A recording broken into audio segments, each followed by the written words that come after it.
everyone. I'm so glad you could join me today. What I'm working on is a custom order, and this is for someone that just wanted a pure green soap. They didn't want any real design inside the soap. They pretty much gave me carte blanche on the top, and it is a St. Patrick's Day soap. That's right, my birthday actually.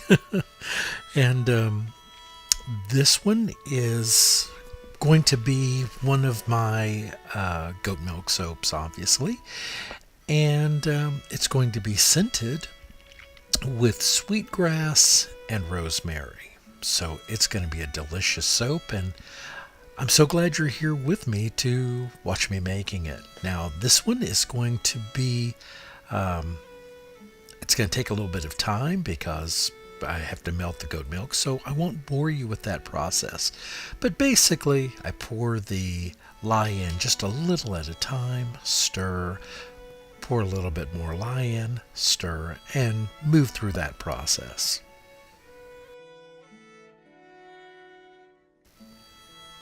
Now, the green that I'm coloring this with is one of my favorite standbys.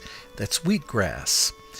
And I've added to the wheatgrass just a touch of activated charcoal, just to darken it a bit. I don't want it a dark green. This needs to be very much kind of a medium green. I'm not going for the traditional Kelly green.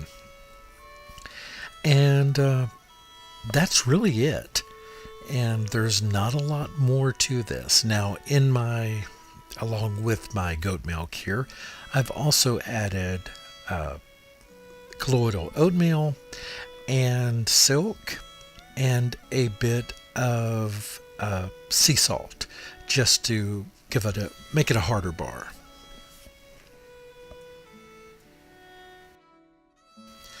So at the beginning, I removed 2 ounces of my oils and mixed them with the seagrass and the activated charcoal. And now I'm simply adding that back in.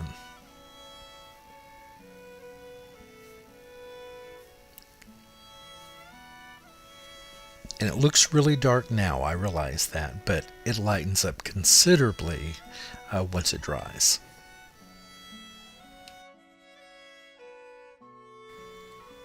Now it's time to add our goat milk. And this is my pure goat milk from my goats, raised completely organically. And they appreciate being milked very much. They really do. I love raising goats, and I don't do as many videos on the goats as I probably should. A lot of that is simply because I'm not set up well camera-wise to do that, but I'm going to try really hard this year to do more goat videos if possible. So one of the things that I promised myself was that I would get some new molds in 2019, and I did. Matter of fact, I bought 4 of these, and I like this mold very much. It's much thicker than the one I bought off Amazon. It's a bit taller and a bit wider, so I can make even bigger soaps, which I love. And I also have to be honest with you. While I was so excited to order these and to get them, I expected somehow in my mind that they would be made here in the States. And I was very sad to see on the bottom of the mold, it's marked made in China. And I don't know, it's so easy to get the materials here in the US to make silicone molds. They have a lot of 2-part silicone products out there.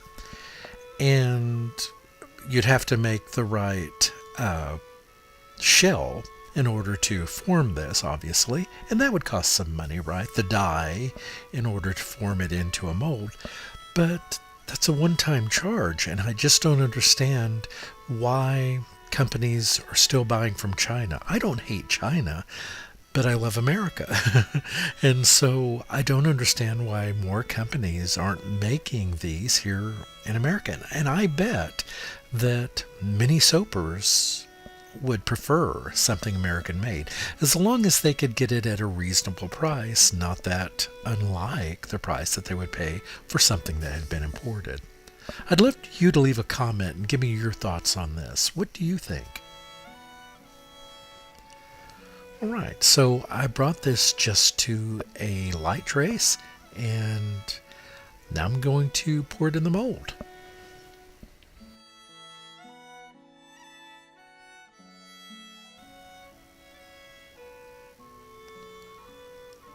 And this really stayed very nice and fluid. I was very happy with that.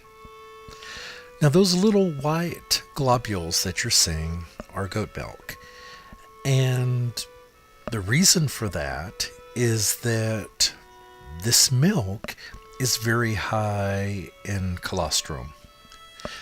The mother that this came from gave birth to two babies, and one of them passed, and so she had a lot of extra milk, and early on, that more than the one baby could take. And so I milked her, and that milk is much richer and higher in colostrum and several other minerals and vitamins, and I've done a lot of research on this. It just makes it that much richer and better for our skin, and I'm just thrilled with that. And it does disappear when the soap cures. You won't see any of these. Now, what you're seeing here are some 4-leaf clover molds that I got. And so what I thought is, well, you'll see in the video that I can just stick these onto these, but just for show. I didn't actually plan on sending them to the person who bought this. But you could do this. You could either apply these, or I thought, why not put these like in a bag of 3 with each bar of soap, so that a person could buy a bar of soap and then have a few guest soaps as well. But because it was St. Patrick's Day, it just seemed like a good idea to do some clovers.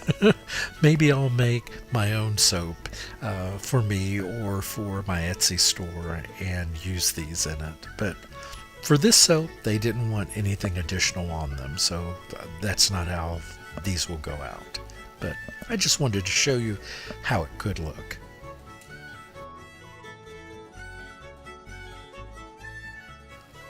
I just did a little cross hatching on top. I didn't do any alternating colors or swirls or anything else. I just had to do something.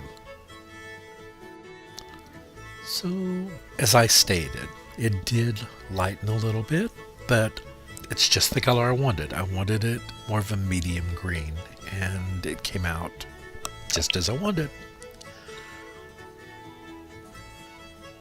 And what I like about the wheatgrass is it holds up really well. There aren't a lot of natural colorants, I think, that hold as well as this. Even green clay can be very unpredictable depending on where you get it, but wheatgrass is pretty predictable. Anyway, I just want to tell you all thanks again. It's always a pleasure. I love doing videos, and I'm working on some custom molds right now, my own, and fingers crossed that they come out perfectly. Of course, things generally don't, do they? And here I'm just showing you the maiden china on the bottom of the mold. That really did disappoint me. Anyway, thanks everyone. I hope you have a fantastic day, and I look forward to seeing you back soon. Have a great one. Goodbye.